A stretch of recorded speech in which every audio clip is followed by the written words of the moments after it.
Welcome back. My name is Hemanth. మీరు చూస్తున్నారు Kumar education YouTube channel.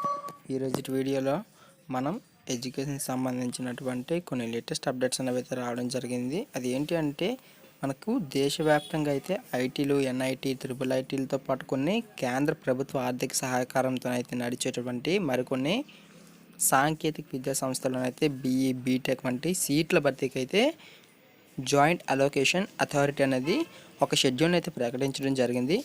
October 6వ తేదీ నుంచి అయితే నవంబర్ 7 వరకు అయితే 6 విడతలుగా మనకి కౌన్సిలింగ్ ప్రతిసారి కూడా జరగనున్నట్లుగా అయితే తెలుస్తుంది కదా. దీనికి గాను మనకి ఈ ఏడాది అయితే ఒక కౌన్సిలింగ్ అనేది అయితే తగ్గిస్తున్నట్లుగా అయితే మనకి గత ఏడాది కంటే ఈ ఏడాది అనేది ఒక కౌన్సిలింగ్ అనేది అయితే ఒక విడతను అనేది తగ్గిస్తున్నట్లుగా అయితే మనకి ఈ యొక్క విద్యా సంవత్సరం అనేది ఆలస్యంగా ఉండడం వల్ల ఈ క్రమం అనేది అయితే తీసుకోవడం అయితే జరిగిందనేసి అయితే మనకి వెళ్ళడం ఇచ్చారు.